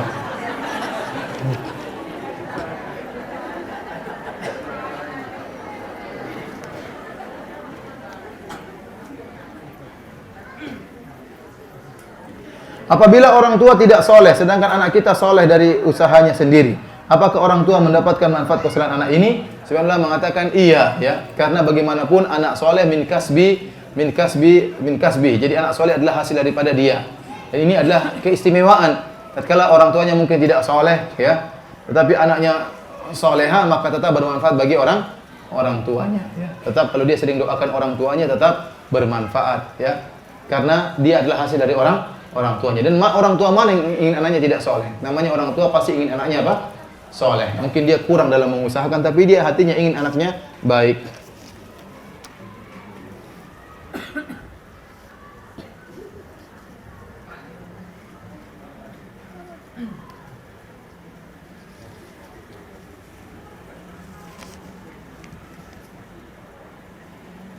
Jika seorang ibu sudah marah sampai mengatakan kepada anaknya durhaka, apakah tertutup sudah amalan si anak dan bagaimana cara anak mensikapi karena penyesalan dari perbuatannya? Ya tinggal minta ampun kepada ibu, datang kepada orang tua, bersimpuh, ya mohon maaf kepada orang tua, berikan hadiah telepon. Ya orang tua harus jangan sampai buat orang tua menangis ya. Ya ikhwan dan akhwat, ibu-ibu sekalian, di antara bentuk durhaka kata para ulama, memandang orang tua dengan sinis itu bentuk durhaka. Ya. Kita lihat sini saja orang tua sadar. Sampai Allah mengatakan fala taqul lahum uffin. Janganlah kalian berkata kepada kedua orang tua uff. Uff itu apa? Perkataan menunjukkan jengkel. Dan perkataan yang paling jengkel dalam bahasa Arab itu uff. Kalau kita terjemahkan Itu kata para ulama ahli tafsir, kalau ada kalimat yang menunjukkan lebih ringan daripada uf, Allah akan sebutkan. Namun dalam bahasa Arab, uf itu adalah ungkapan yang paling ringan untuk mengungkapkan kejengkelan. Ya, maka tidak boleh seorang, meskipun dia mangkal, tidak boleh dia mengungkapkan hal tersebut kepada kedua orang tuanya. Kalau dia ingin sampaikan dengan kata-kata yang baik, maka Allah mengatakan apa? Waqfid lahuma janaha dhulli minar rahmah. Kata Allah Subhanahu wa taala, rendahkan dirimu di hadapan kedua orang tuamu. Kita tidak boleh sombong di hadapan orang tua. Meskipun orang tua kita tidak lulus SD, kita doktor, tidak boleh kita sombong. Yang bilang, "Bu, ibu tidak pernah sekolah, saya di sekolah." Tidak boleh, haram.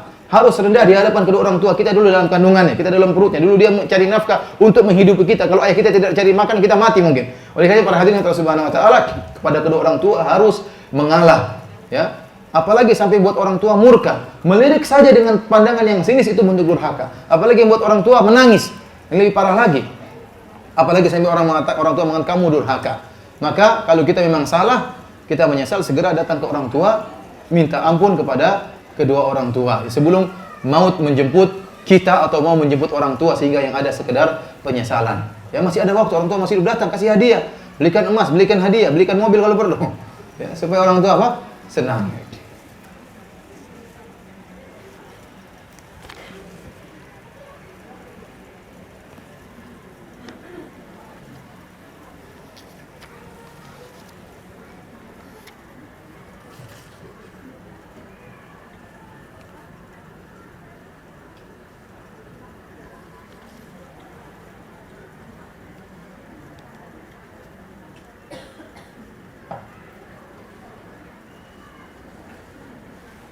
Anak kurang bisa baca tulisan sambung ya, mohon maaf. Dulu sekolah tidak diajarkan seperti ini. Jadi kurang pandai. Tapi saya mau berusaha untuk baca ini. Enggak bisa deh.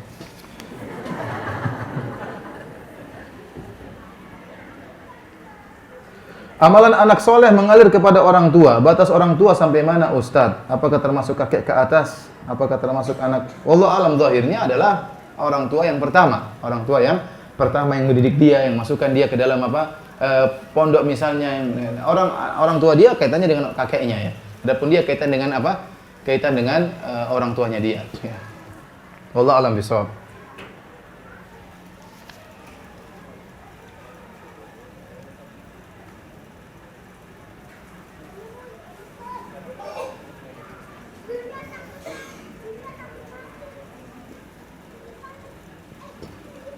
Zikir pagi apakah bisa dibaca sebelum sholat subuh?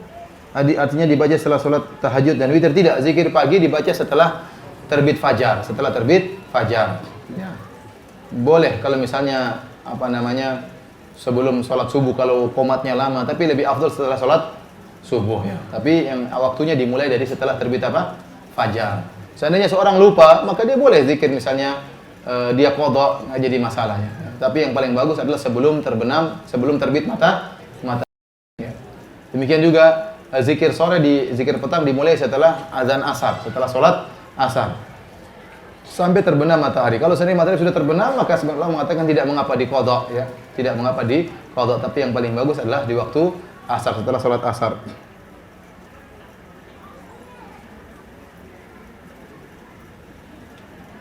Kita punya hutang, orang yang dihutangi sudah meninggal dunia, ahli waris tidak ada, keluarga juga sudah nggak ada.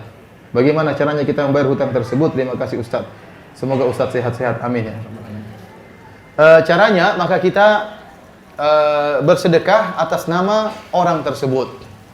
Kita bersedekah atas nama orang tersebut. Misalnya kita punya utang 2 juta, maka kita sedekahkan ke anak yatim, ke para janda, kepada fakir miskin, kepada para santri misalnya, kita sedekahkan 2 juta tersebut dengan niat pahalanya untuk orang yang yang meninggal tadi. Tapi seandainya kalau ada ahli warisnya, maka kita berikan kepada ahli warisnya. Seandainya setelah kita sedekahkan tahu-tahu ahli warisnya ada, datang, saya mau nagih utang bapak saya, maka kita harus bayar ya. 2 juta tadi kita harus bayar dan pahala sedekah kembali kepada kita.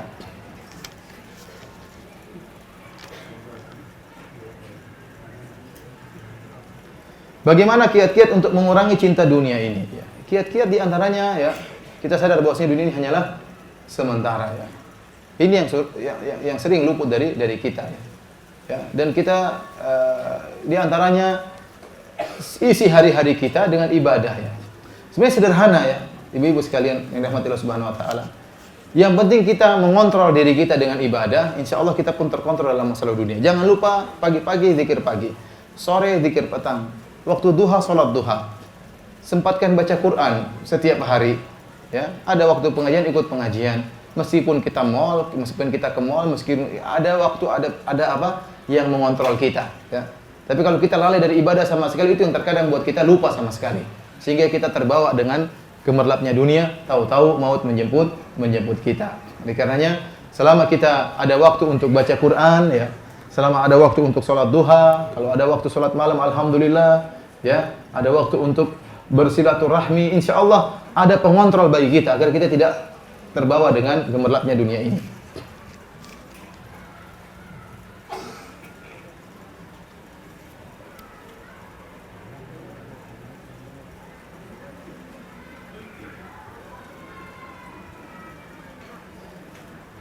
Ustadz, mohon nasihatnya, anak saya dari kecil dirawat oleh neneknya dan ini bukan kemauan saya. Sudah sering saya ingin merawat anak sendiri tapi tidak diperbolehkan karena neneknya sangat sayang kepada cucunya. Saya sangat merasa bersalah karena saya tahu ini tidak diperbolehkan. Mohon nasihatnya Ustadz. Tolong datang kepada neneknya, minta baik-baik, ya. Sampaikan baik-baik, "Nek, anak ini anak saya, khawatir kalau besar dia marah sama saya. Dia tahu bahwasanya saya meninggalkan dia, ya. Belum tentu kita bisa menjelaskan ini kepada anak saya." Intinya cara-cara yang bagaimana nenek mau paham, ya. Ya, kalau misalnya nenek tidak mau, ya berusaha gimana tetap anak itu kita yang pelihara, ya, karena itu tanggung jawab kita. Dan nanti dia akan protes nanti kalau sudah besar. Kakak-kakaknya semua dipelihara sama ibunya, kok saya dikasih nenek, ya. Saya anak nenek bukan anak ibu. Dia akan protes di kemudian hari. Dan kita tidak ingin seperti ini tidak adil. Tidak adil. Maka kita bilang, "Nenek tinggal sama saya. Nenek tinggal sama saya, lihat cucu tiap hari, tapi yang rawat apa?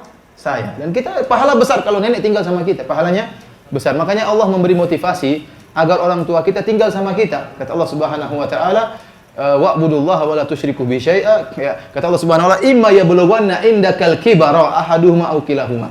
Kalau ternyata kedua orang tua sudah mencapai masa jompo di sisimu, kata para ulama, ini dalil bahwasanya Allah memotivasi kita agar orang tua kita tinggal sama kita. Karena itu pintu surga yang sangat besar. Maka berebut-rebutan kalau kita, jangan malah kita, "Udah ibu tinggal sama kamu aja, jangan tinggal sama saya, sama kamu aja." Ini tidak benar seperti ini. Kita berusaha ibu tinggal sama kita. Namanya ibu pasti punya kekurangan. Orang tua pasti punya kadang-kadang sifatnya seperti kekanak-kanakan. Itulah ujian bagi kita. Tapi kita berusaha orang tua kita tinggal sama kita. Kecuali orang tua tidak mau, saya ingin tinggal sana, itu urusan lain. Jadi kita diantaranya bilang, nenek tinggal sama saya, anaknya juga tinggal sama saya sekalian.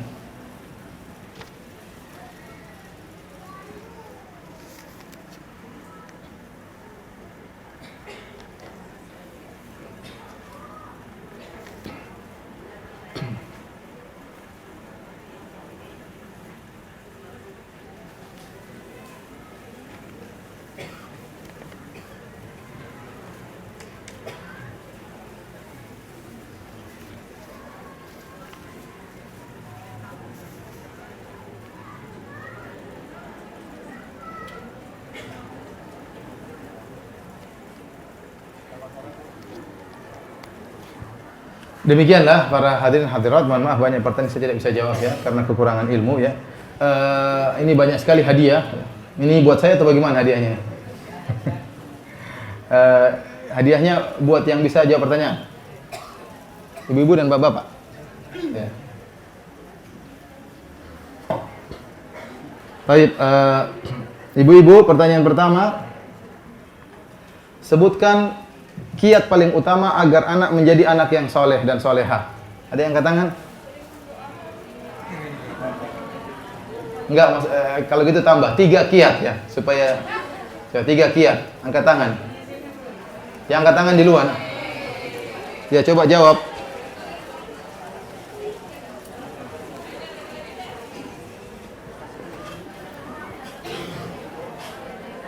Bismillah. Ya, ada. Yang pertama, yang paling utama adalah mendoakan anak sehingga dia akan menjadi anak yang soleh. Kemudian kedua adalah orang tua sendiri menjadi orang tua yang soleh. Yang ketiga? Yang ketiga lupa. Enggak apa, dapat hadiah aja. Saya baik insya Allah.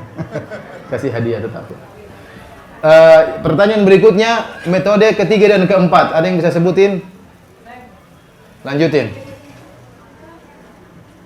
Yang tadi satu mendoakan, yang kedua, Iya, Ustaz. yang ketiga apa? Memanggil guru agama, Ya, terus? jangan bertengkar di hadapan anak. Masya Allah. Mau hadiah yang mana ini? Ada banyak. Yang besar tentunya, Ustaz. Yang besar, oh yang besar. Ini belum tentu cocok ya.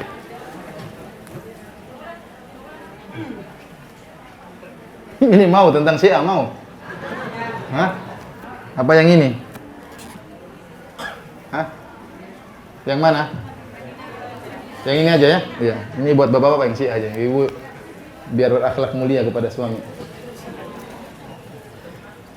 Pertanyaan berikutnya, siapa yang bisa sebutkan dalil tentang keutamaan anak soleh? Terjemahannya juga nggak apa-apa. Bapak-bapak juga boleh, gantian bapak-bapak. Ibu, ada yang sebutkan dalilnya? Silakan Bu. Banyak dalilnya tadi, satu saja.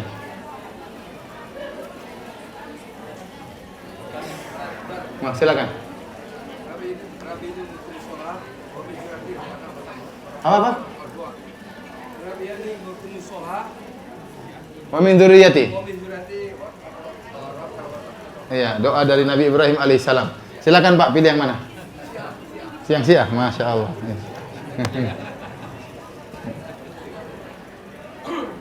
Ibu-ibu, ada yang sebutkan dalil yang lain tentang keutamaan anak soleh? Silakan, angkat tangan dan jawab. Ya, silakan.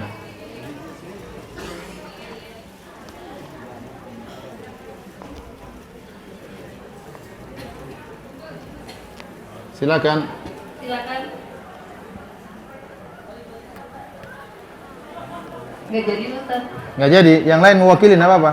Oh ada nih ada. Silakan.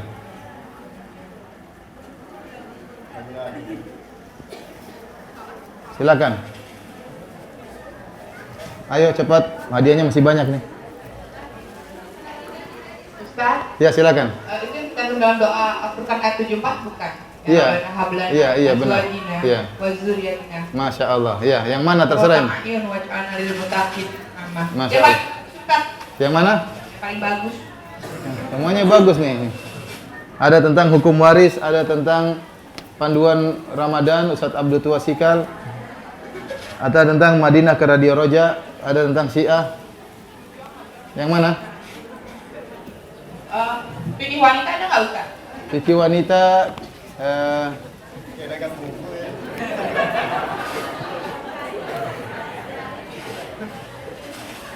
Ada tapi oh ada ini berbekal setengah isi setengah kosong. Oh ya. Bagus. Ya oke deh ya sini. Kasih Ustaz. Ya. Pertanyaan berikutnya. Apa ya? Biar gampang cepat habis. Siapa yang paling tua dari laki-laki yang hadir ya? Ya, coba. Berapa tahun, Pak? 74, Pak? Wah, Masya Allah. Dua-duanya kesini, dua-duanya kesini. Apa? Dua-duanya. Ibu-ibu yang paling tua, angkat tangan. 2 orang paling tua.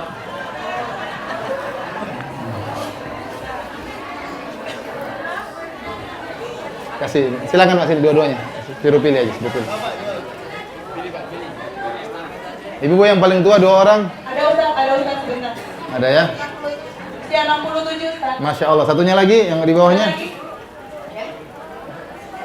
Usia 60 Ustaz. Masya Allah. Udah. Ya, ini dapat dua-duanya ibu-ibu ini.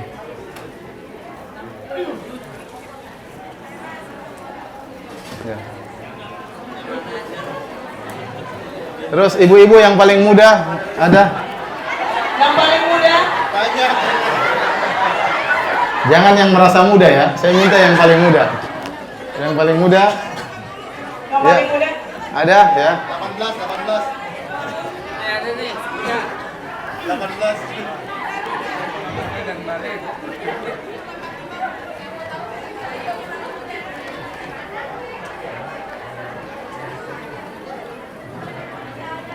Ada ya yang paling muda ya? Yang paling muda. Yang Ada paling ya? muda. Dikasih. Pokoknya yang paling muda dikasih.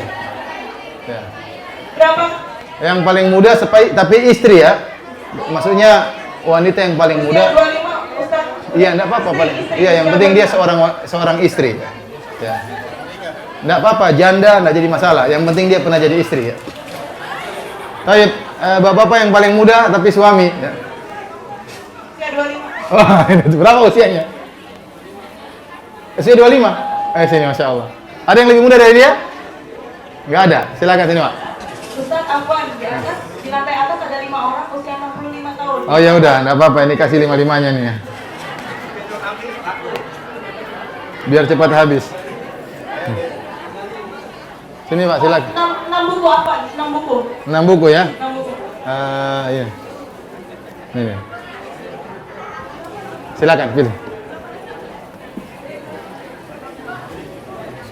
Oke, silakan. Satu lagi boleh Ustaz? Boleh. Nih. Bapak-bapak yang tua lagi? Hah? Paling depan. Oh, paling depan ya, paling depan sini. Ya, yang paling belakang. Anak-anak yang hadir yang paling kecil siapa? Itu yang paling kecil. Di sini ada bayi. Hah? Di sini ada bayi.